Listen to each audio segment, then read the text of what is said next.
Doktor Erjavec, lepo pozdravljeni. Kako se počutite v Sloveniji? Se radi vračate? Vedno. V Sloveniji ne vem, kje je Nizozemska, če sem pa gor, pa pozavam časa, kje je Slovenija. Ste kdaj razmišljali vmes, da bi se vrnili? Moja žena, če bi rekel, da pridemo dol, bi šla takoj. Žal imate izkušnjo tudi kot bolnik. Da sem dobil transplantacijo ledvic. V Sloveniji je več kot 140 tisoč ljudi brez izbranega zdravnika. Na Nizozemskem morajo zdravstvene zavarovalnice zagotoviti zdravnika vsakemu prebivalcu. Naš sistem ni pocen. Velikih in dolgih čakalnih dob ni. Tudi za pacienta je važno, da dobi dobro oskrbo, ne pa koliko je njegov zdravnik plačan. Kaj se vam zdi, da je tisto dobro v slovenskem zdravstvenem sistemu? Človeški odnos. Upam, da bo človeški odnos še zmeraj ostal.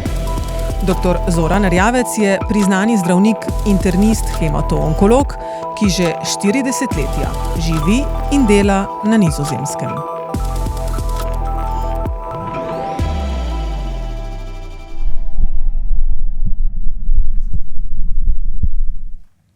Doktor Erjavec, lepo pozdravljeni. Najlepša hvala, da ste si vzeli čas za ta pogovor. Kako se počutite v Sloveniji? Se radi vračate? Vedno. Še vedno zmeraj rad.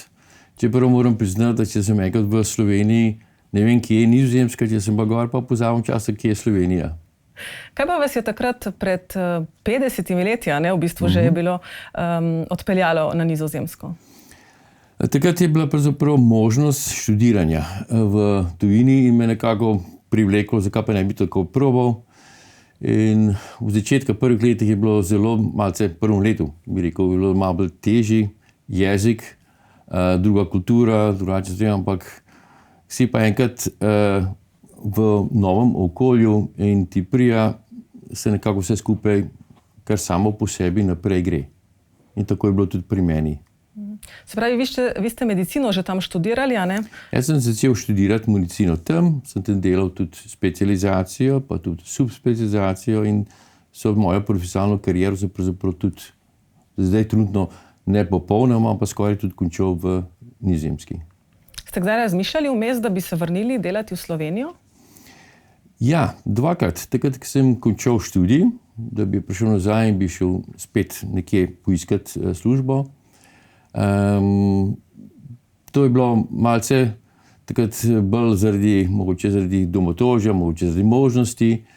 Drugič je bilo, tako sem končal specializacijo, ampak takrat so bili tudi osebni razlogi, tako da sem se odločil ostati v Nizozemski. Čeprav moram priznati, moja žena, če bi ji rekel, da pridemo dol, bi šla takoj. Ja, res, je všeč Slovenija? Je zelo. Doktor Erjavec, vi ste zdravstvo izkusili ne samo kot zdravnik, ampak žal imate izkušnjo tudi kot bolnik. Kaj se je zgodilo? V času mojega študija, prav konc študija, sem dobil nefropatijo, kar pomeni IgA nefropatija, se pravi bilo določeno ledvično obolenje, ki je pravzaprav še zmeraj, tudi še zdaj, po 40 letih še zmeraj ne znamo pozdraviti in ne znamo, da bi odstranili. Ne. In nažalost pri meni v 5 letih vse je bilo slabše in sem leta 92 do 94 sem bil tudi na dializi. Jaz sem srečen, da sem bil na peritonealni dializi in sem takrat lahko še zmeraj potoval, tudi imel počitnice celo v Sloveniji in je moje zavarovanje uredilo, da so vse te dializne tekočine bile dostavljene v Slovenijo, da sem lahko z družino bil na počitnicah. Tukaj tudi isto je bilo za ta aparat. Je bil gor v kufru na avtomobilu, da smo sabo lahko peljali. In potem sem imel pa srečo, da sem po čakanju 2 let in dializi 2 let, da sem dobil transplantacijo ledvic, ki je na srečo bila zelo uspešna in zdaj je trenutno 30 let od tega, kar sem že transplantiran in imam zelo veliko sreče, da je še zmeraj brez kakršnihkoli komplikacij. Ta ista ledvica deluje že 30 let brez težav? Ta dela že 30 let, kar je seveda za veliko ljudi ni pravzaprav. In trenutno sem nadomeščal v določeni kliniki kot nefrolog, pravzaprav sem deloval kot nefrolog in ja, sem veliko primerov srečal, ki je drugačno bilo. Tudi zame tista period dialize ni bila lahka. Sem imel 5-krat peritonitis in je bilo zdravila, antibiotiki, uporaba. Ni bilo lahko, ne samo za mene, tudi za celo družino. Ampak, kot sem že rekel prej, sem imel srečo, da sem bil transplantiran. Pa vam je ta izkušnja, da ste bili v bistvu tudi bolnik, ne samo zdravnik, pomagala potem kasneje pri vašem delu? Ja, čeprav se samega sebe nekako poskušam prepričati, da sem že predtem imel občutek empatije. In pravzaprav vedeti, kaj pomeni zame, naprimer, kot hemato-onkologu, da nekdo se pele pol ure do bolnice, je v čakalnici, več preznojen, kaj bo diagnoza, kaj bo treba narediti. To moraš vedeti, ker stop nekdo noter v tvojo ambulanto, ja, kako je treba ta stik narediti, pa kako je treba razložiti, kako je treba sprijeti njegovo reakcijo, pa kako to se skupaj naredite na določene sodelovanje, ki bo ta imela v naslednjih mesecih, mogoče celo letih, glede na diagnozo. Se pravi, razumeti, kaj se pri ljudeh dogaja, ja, je tudi pri meni pomagalo, kako je bilo pri meni samem. No in takšne izkušnje pa ne oblikujejo le odnosa do pacientov, temveč tudi pogled na zdravstvo širše. Zdaj, zelo me zanima vaš pogled na slovenski zdravstveni sistem, ampak bi vseeno raje začela na severu. No? Kako bi vi svojim kolegom ali pa našim gledalcem razložili nizozemski zdravstveni sistem, pa da vprašanje res ne bo preširoko, dajva začeti pri dostopnosti. V Sloveniji je več kot 140.000 ljudi brez izbranega zdravnika. Na Nizozemskem, čeprav vem, morajo zdravstvene zavarovalnice zagotoviti zdravnika vsakemu prebivalcu. Ja, in to je še zmeraj, čeprav je tudi to trenutno malce problem zaradi dveh stvari. Ena stvar je v tem, da je tudi pomanjkanje hišnih zdravnikov. Tega pa pride ne zaradi tega, ker pravzaprav premalo zdravnikov kot samih, ampak premalo počasi je mladih zdravnikov, ki so zainteresirani v ta poklic, ker je pravzaprav zelo veliko administracije. Ta princip kontrole, big brother is watching you, vse te administracije, je tudi pri nas en velik problem. In veliko ljudi kot hišni zdravniki so celo končani, raje nadomeščajo in nimajo te administracije, ko bodo imeli svojo prakso, kot privatnik, naprimer, če lahko tako rečem, in delovali v določenem vasi ali v mestu kot hišni zdravnik. Drugi problem je pa v tem, da pri nas je tudi zelo trenutno bil velik problem z private equity. Sprav, vlaganje v določeni panoge zdravstva, naprimer primarno zdravstvo, pokupljanje praks in potem takoj dobiti dobiček glede naprimer glavarine, niso pa osigurali, naprimer, kar se tiče tudi zdravstvenih oskrb. In je bil zdaj pri nas velik skandal, za tega je bilo celo 50.000 ljudi za enih 2, 3, mogoče celo 6 mesecev brez hišnega zdravnika. Ne? In so zavarovalnice takrat lahko morale dati kar lepo velik roko v žep, da so plačali ekstra kader, da je bila pokrita primarno zdravstvo v Nizozemski. Primarno zdravstvo je pri nas zelo važno, je pravzaprav gatekeeper. Vse stvari, kar se kot prvo treba jeti, se gre k hišnemu zdravniku. In hišni zdravniki upravijo skoraj 60, včasih celo 80% zdravstvenih poskrb. Oni imajo tudi svojo lastno urgenco, imajo tudi svojo lastno dežurno službo. Se pravi, to vse v domeni hišnega zdravnika. Tudi, čeprav vem, ginekologija, pa pediatrija, vse, ne? Tudi pediatrija je pokrivan s tem. Lejte, to je stvar, z ene strani bi lahko rekel dogovora, lahko je tudi glede kulture, ne? Kako je kdo navajen. Ampak kot splošni zdravnik, ki je seveda tudi zato moral biti dodatni študij, se pravi po končanem študiju medicine, še dodatno specializacijo 2 do 3 let, da si lahko postane hišni zdravnik. Če je to del tvojega študija, si do določene stvari lahko odgovoren za tudi pediatrijo, pa tudi za ginekologijo. In potem naprej so sekundarne in terciarne oziroma univerzitetne bolnišnice. Lejte, terciarne, se pravi univerzitetne bolnice, so pravzaprav odgovorne za tiste težke primere, pa za raziskave, pa za edukacijo. Ne? Ampak lahko imajo pa tudi delno, morajo tudi imeti eno določeno primarno, se pravi sekundarno zdravstvo, ker tudi tisti, ki študenti se morajo teh stvari učiti. Ne? Kar pomeni, da tudi je možno predati, ampak ponavadi se nakaže, napotnica je za eno sekundarno bolnico. Pri nas imamo velike težave z dolgimi čakalnimi dobami. Se tudi pri vas soočate s tem, ali bolj uspešno to rešujete? Kako je pri vas? Pri nas velikih in dolgih čakalnih dob ni. Če bi lahko prišel za nabal v Avstriji, katarakti meni se zdi, če imam trenutno okoli 60 dni, za 3 mesece, naprimer za kolk. Vse bolnice morajo te čakalne dobe objaviti. Kar se tega tiče. Tudi dostop, naprimer, do internista, pri tej naši bolnici, ki jaz zdaj trenutno delam, je precej velika. Je tudi, ki ima edukacijo, ima za dostop, prvi dostop je, naprimer, pri internistu je okoli 6 do 7 tednov. Ampak, če naprimer ima prepričanje, občutek, karkoli, primarni zdravnik, hišni zdravnik se pomeni, to ni dobro, to je mogoče kakšna maligna stvar, bo on poklical in bo, naprimer, mene, in bo, naprimer, pacient že isti teden, ali pa celo še isti dan lahko prišel na polikliniko. To moramo pa poskrbeti, da take stvari, glede kvalitete dela, so zagotovljene. To se kar s klicem reši, ali je to posebna napotnica? Lahko se imate zdaj veliko sledi s klicom, ker se pri nas ti stiki so zelo važni. Lahko imate pa tudi tem reče Zorg domain, to pomeni oskrbrovalni domena, se pravi to je website, ker napiše on to in to in bi rad, da bi prišel primer pacient v 2 tednih, ali pa bi lahko prišel danes, ali pa čez 2 tedna in dežurni specialist mora vse to vsak dan pregledati, ta je prišel, daj bom lahko pri nas na polikliniki. In če smate, to pa ni dober, bo poklical, lejte na nekoj pride. Pa je veliko tega, oziroma imate potem čas za te ljudi? Ne podaljša to čakalnih vrst? No dobro, vprašanje je, zakaj se naredijo vrste, ne? Ker gre se naprimer za to, da je treba imeti organiziranosti tega dela.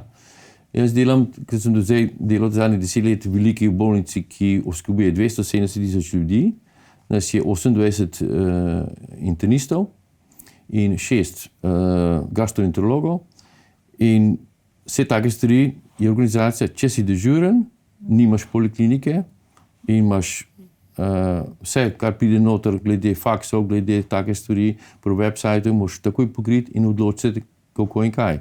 Se pravi, gre se za organiziranosti, mi smo odgovorni za ta del. Isto je za dežurstvo. Mi imamo kot 28% so imeli za nefrologi so imeli svojo dežurstvo, kar se tiče, naprimer, recimo, dializnih pacientov, za onkologi tudi smo imeli, ampak smo imeli tudi splošno interno organizirano s tem, da to je naša dolžnost. Bolnica, v kateri delujemo, mi smo kot zasebniki, ampak mi smo odgovorni so sekundarno zdravstvo pokrivati in z akutnim, in kroničnimi bolezni, in servis za hišne zdravnike. Nizozemsko zdravstvo slovi kot eno boljših v Evropi in z njim so precej oziroma zelo zadovoljni tudi pacienti. Kaj menite, da je ključno za to? Če lahko rečem 3 stvari. Kot prvo, mi smo pri leta 90 začeli nekako, moram reči, primorano, in to zelo dobro, da smo bili to primorani, gledati na paciente kot stranke, se pravi klijente. In to je bilo precej frikcije, to ni takoj postalo vse skupaj, bi rekel, da se celo med in mleko. Zdaj smo pa v tranziciji, ki moramo gledati na paciente kot partner. Se pravi, ta empowerment, vloga bolnika, ki je vse boljša, je pomila to učinkovitost in to zadovoljstvo. Druga stvar je v tem, da imamo še vedno, in upam, da bo tudi ostalo, zelo dobro organizirano primarno zdravstvo. Jaz kot specialist nimam toliko pacientov, ki bi zelo lahko bili pod kontrolo, celo tretmanom v primarnem zdravstvu. Zelo jaz, če lahko tako rečem, ne onesnažujem svojega dela z delom, ki je pravzaprav moja ekspertiza je prevelika. Je čisto možno lahko delati nekje v primarnem zdravstvu. In ki tretja je tudi, da v rezini vseh naših specialističnih druženj je tudi trajalo precej časa. Sam sem bil v tem, kot sem že rekel, že prej 20 let v tem, je precej bilo, kar se tiče enega gibanja proti čim bolj kakovostnem delu. Če pogledam, naprimer, kako je glede, naprimer, če se lahko pohvalim, glede objavljenih v določenih velikih in dobrih znanstvenih revijah, nizozemsko zdravstvo je 3., 4. na svetu, kar se tiče objav. In to je ena vrste kultura, recimo navada, ki je ratala, da vsi hočemo nekako naše delo poboljšati. Tudi pri nas ni vse tako, da je bilo vse v redu, ne? Ampak če pogledam, kaj je glavni namen, je gledati, kako naše delo poboljšati. In potem s tem v bistvu eden drugega nekako motivirate, da delate boljše. Ja, in prav naprimer v naših skupinah, je tiste 28, gremo na to, ne, kako imaš ti to organizirano in a ti lahko pomagam, da lahko naredimo še kaj več. In kaj je naš namen? Mi imamo 270 ljudi, ki moramo pokriti, a imamo dobro urejen. In imamo seveda tudi nekje konkurenco z drugo bolnico, ki je na drugi, ki je na primer meji določene vasi, pa določeno mesto, ne da bi mi dobesedno, ampak nekje moramo med sabo sodelovati, ampak nezavestno imamo zmeraj ene vrste občutek konkurence. In to je tudi z ene strani tudi ene vrste pogon k boljšanju dela. Kako pa konkurenca vpliva na kakovost in cene? Finančna ni nikoli determinator kvalitete dela. Zato so važne smernice. Ne? Ker če vi pogledate, koliko trenutno je za določeno diagnozo treba narediti, se pravi diagnoza, diferencialna diagnoza, tretman, so to stvari, ki jih treba obdelati, da lahko to dokažeš, da si naredil tako, kot smo se med sabo pomenili. In to ima določeno ceno. Naš sistem ni pocen. Mi, če pogledamo, koliko damo na celotno zdravstvo, je okoli 12 do 13%, kar sploh ni tako malo. Ne? To je Slovenija manjše, pa ima tudi kar dobro nekaj veliko stvari dobro urejenih. To vse skupaj stane, ne? Ampak gre se pa za to, da dokaz te kakovosti je potrebna in ta kontrola in ta skozi ta krog poboljšanja. Nam v tej luči razložite smernice, kako jih sprejemate, kaj pravzaprav so te smernice in kako pripomorejo k kvaliteti? Smernice so postale v zadnjih 30 letih zelo pomemben del našega dela, ker so z določene strani seveda tudi imajo juridično podlago, so pravzaprav definicija kvalitete našega dela in so del tudi našega kontrolnega sistema, implementacija in posodabljanje teh problem. In te smernice so bile včasih narejene, smo mi začeli, takrat 2000 je bilo pravzaprav vse skupaj, so majhne knjigice bile. Ampak to je bilo narobe, ker pravzaprav mi ne potrebujemo novih učbenikov, ki povedo, če imate na primer recimo en rak dojke, da morate to in to narediti, pa je vse skupaj v knjigi. Ne? Morate imeti, da to je vse skupaj web related. In zdaj trenutno na tem smernici rak dojke, to je eden na velikih smernic, ki ima določene dele. In te dele imenuje module, ki pravzaprav vsaka po svoje, zdaj gledamo, da bi jih posodabljali. Se pravi, ne posodabljamo več celotnih smernic, ampak tiste dele, ki jih mi smatramo, da je potrebno posodobiti. Se pravi, naprimer, določen del patoloških novih molekularnih raziskav. Kar pomeni, da so tisti, ki so v tej delovni skupini, to so pravzaprav klustri, to so profesionalne združenja, naprimer onkologov, kirurških onkologov, pri nas ni pravzaprav toliko ginekologov, ampak to delajo kirurški onkologi, pacientov, radiologov, patologov. Vsi ti skupaj so v tej skupini, ki vsako leto morajo pregledati vse te module v tej smernici, za kateri so oni odgovorni, kje je potrebno nekaj spremeniti, da bo to še zmeraj state of art. In v teh skupinah, v tem klustru, mi to imenujemo, so pravzaprav pacienti vedno morajo biti zmeraj zraven. Poleg seveda še tudi medicinskih specialistov in ki je potrebno še drugih naprimer hišnih zdravnikov, drugih medicinskih faktorjev.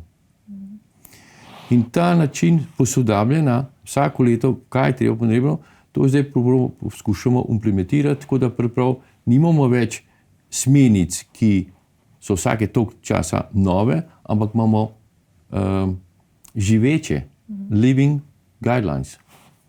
Se pravi, pri teh smernicah sodelujete strokovnjaki skupaj s pacienti.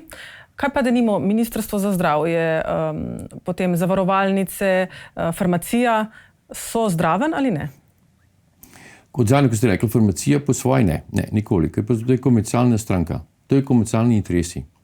Ti nimajo strokovnimi, znanstvenimi, profesionalnimi standardi nič. Zavarovalnice so v določenem trenutku povabljene, da komentirajo glede teh smeri, ki smo jih objavili, ali pa se pomeni ta modulo, lahko celotno sodelujejo, naprimer tudi pri temu določenemu tekstu, ampak niso tisti, ki odločijo da ali ne.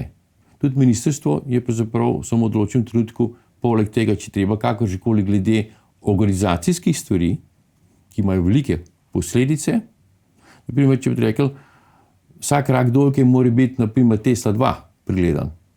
Ja, to bo pomenilo, da bodo vse bolnice mogle to imeti. Se pravi, se moramo pri tej smernici in ustvarjanju tega testa vnaprej z njimi pogovarjati, da to je zdaj, recimo, ne, je naš namen, se pravi, to mi smatramo glede na literaturo, da je dokazano level 1, level B, level C, in bo to pomenilo, da boste mogli spremeniti tudi financiranje. In to treba že tako prej proaktivno se pomeniti. In v tem trenutku potem sodelujejo. To se vse skupaj sliši zelo idealno in zelo efektivno, ampak to je tudi proces, ki vsi mi moramo skozi priti. Se navaditi tako delati, spoštovati drugega in se treba tudi sediniti o temu. Na koncu mora test, ki je bil objavljen, je pravzaprav transparenten za vse. Za paciente, za ministrstvo, za kakorkoli. To je javno objavljeno na website of guidelines. Kako pa se, oziroma kdo in kako pa nadzoruje kakovost dela zdravnikov? To je na različnih ravnah. Kot medicinski specialisti, pa tudi hišni zdravniki, imamo vsake toliko časa vizitacijo. To je vizitacija vsake 4 do 5 let, odvisno, kako se združenja med sabo pomenijo, in moraš celotno delovanje dokazati, pokazati, kako deluješ, kako imaš organizirano, ali imaš proms, imaš prems, vse te stvari. Poleg tega imajo tudi zavarovalnice svoje stvari, se pravi, njihovo je bolj glede, koliko kaj stane. Ja, ni to, da bi bilo veliko na kvaliteti dela, ampak za koliko kaj te stane. Ne.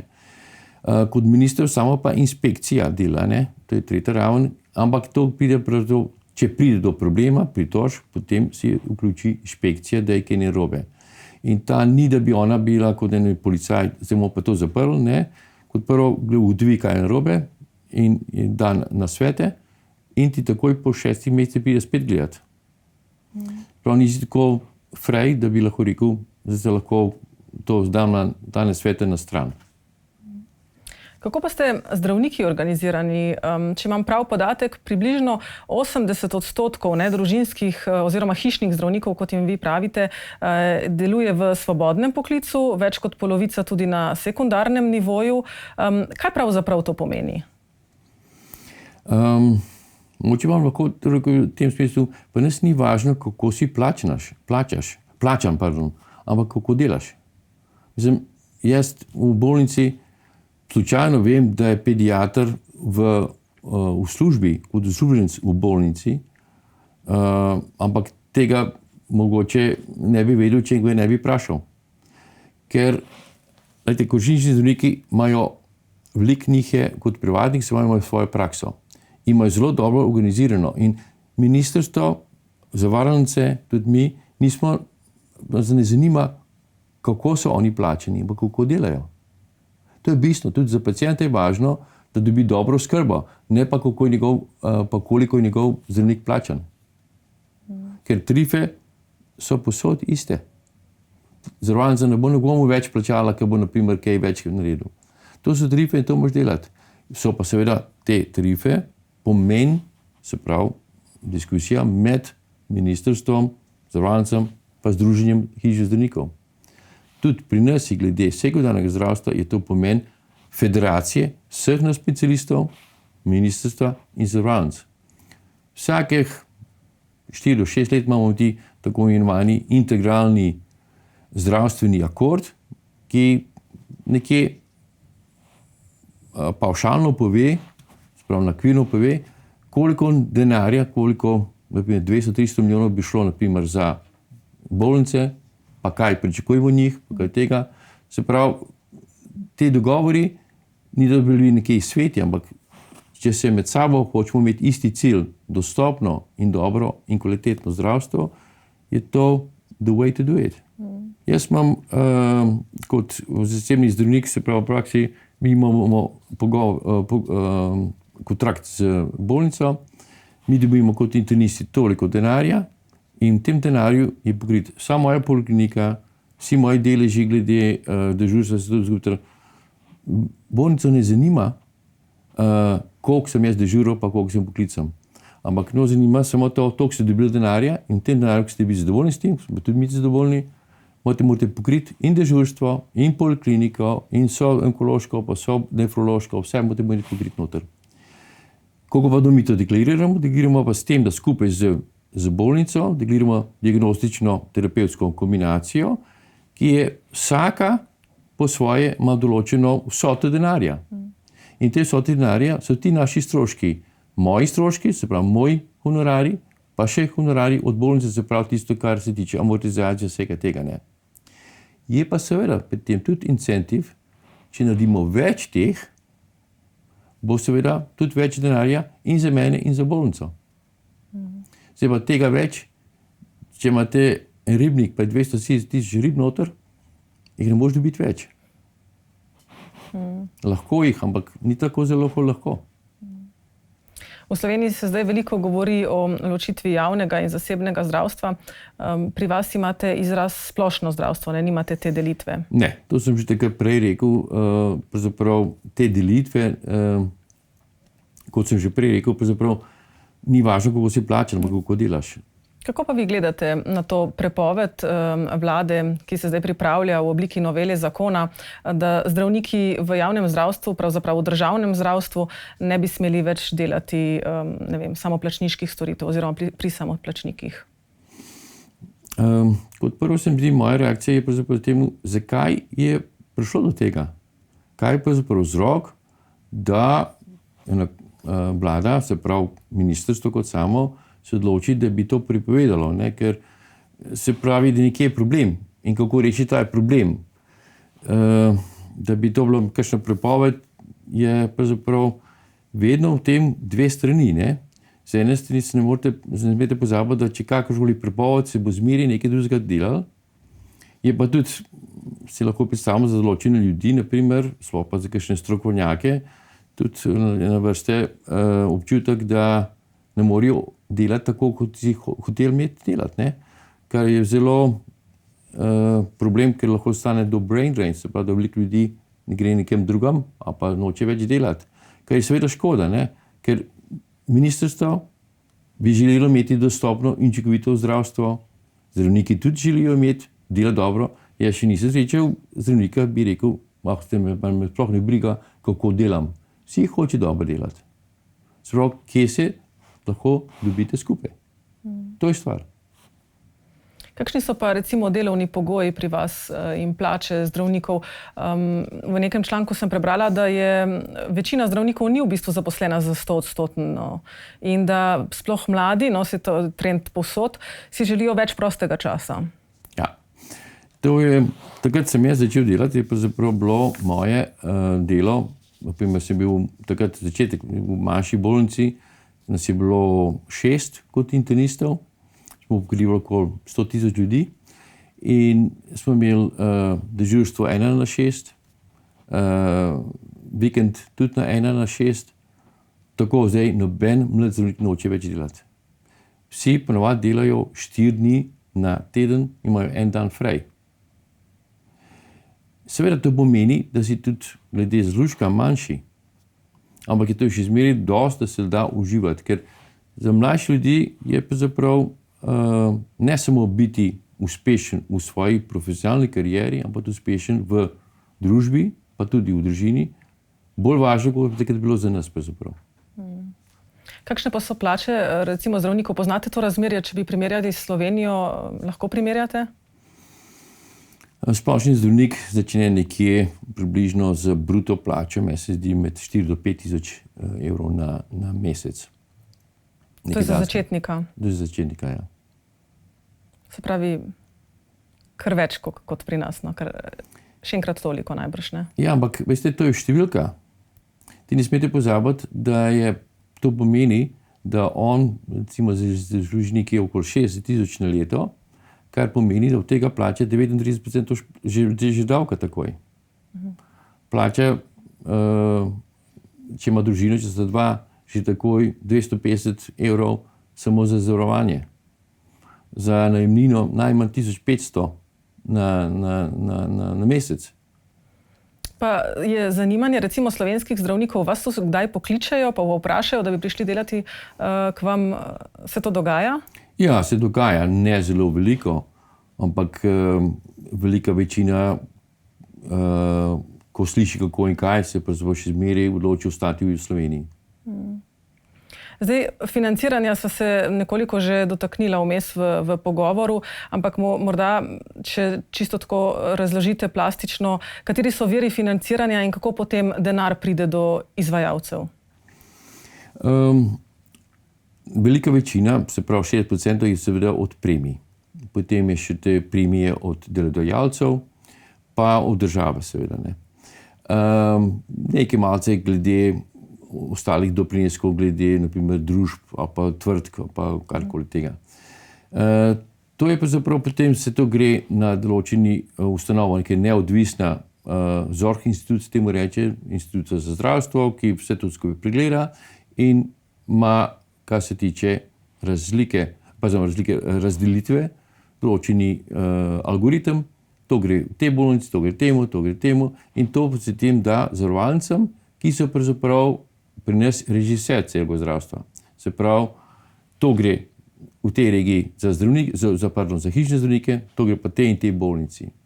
Potem se pa te zavarovalnice s tem denarjem pogovarjajo z bolnico, naprimer, koliko bo vaš kontingent, naprimer, glede tistega, kar bo za interno kirurško medicino. In tudi potem se bolnice z njim pogovarjajo. In seveda to nekako bi lahko rekel, a je to pravično. Ja ali ne, ker pravzaprav to je ves denar, ki smo mi vsi plačali. 60% je pravzaprav tistega, kot sem tudi jaz kot premijo plačal za to, ne. Ampak tako je urejen ta sistem. Ste pa vsi prebivalci zavarovani, zavarovalnic je več, a ne? Obvezno. Je možno tudi dodatno? Če nisi zavarovan, si pravzaprav lahko kaznen. In možno je tudi dodatno zavarovanje, pa tudi nekaj participacije, ja, ne? Ja, participacija je takole, da je pravzaprav 385 evrov na leto je participacije, če greš v sekundarno zdravstvo. Če greš pa skozi celo leto samo pri svojem hišnem zdravniku, pa to ni. In to je incentiv za hišne zdravnike in za spodbudo. Zdaj se celo še to nekako hočejo zmanjšati, se malce ima populistični argumenti, ampak to je ene vrste dodatno, ne samo prihodek, ampak je tudi, kar se tega tiče, določeni prehod, ki ti nekako kljub temu zadržuje, da bi takoj stopil v sekundarno zdravstvo. Je pa seveda tisti, ki so odvisni od tega, kronični bolniki, je seveda malce nepravično, ne. Ampak kdor ne potrebuje sekundarnega zdravljenja, sploh mu ni treba plačati. Morda še za konec bi vas vprašala, katere nizozemske prakse iz vašega zdravstvenega sistema bi bilo morda smiselno prenesti v slovenski, vedoč specifike, a ne, ki jih imamo pri nas? Glejte, ne smete nekaj prenašati, kar pravzaprav tukaj ne bi bilo potrebno, a pa ne bi delovalo. Kar bi pa svetoval, je pogled na kako je organizacija primarnega zdravstva, so določene izkušnje, so določene lastnosti, ki bi bile lahko prenešene. Kot druga, bila ta tudi naprimer glede empowerment od pacientov, se pravi, kako vlogo pacienta čim več, kar se tega tiče,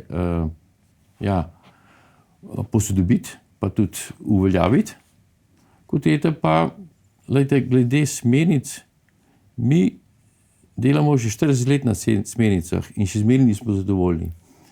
In ljudje niso drugače bolni, kot pri nas, v Nizozemski, kot pa tukaj v Sloveniji in tudi ne v Nemčiji. In vse to znanje je več ali manj univerzalno, se pravi, se da posod te smernice uporabiti in med sabo v tem tudi sodelovati. Specifičnost določene regije, države ali pa pokrajine pa lahko zmeraj prilagodite v teh smernicah. Ampak core, se pravi, osnova vseh teh je posod ista. Diabetičar mora tudi isto imeti inzulin, tukaj, kot pa pri nas, pa kakšen, pa na kak način. To bi se, na primer, tega znanja je dost. In sam ustvarjati, to je škoda, se mi zdi, časa, če nekje že nekaj dogovorjeno, pa je literaturno dokazano, lahko pregledate tisto, kar vam je dobro, lahko prevzamete tisto, kar pa ne paše, pa ne prevzamete. Pa da morda zaključiva s kakšno pohvalo, kaj se vam zdi, da je tisto dobro v slovenskem zdravstvenem sistemu? Človeški odnos. Upam, da bo človeški odnos še zmeraj ostal. Na koncu koncev je pravzaprav med zdravnikom in pacientom važno zaupanje. Če tega ni, potem je sodelovanje zelo težko. Doktor Erjavec, najlepša hvala za vaš čas in za ta prijeten pogovor. Vam tudi. Hvala za povabilo, seveda.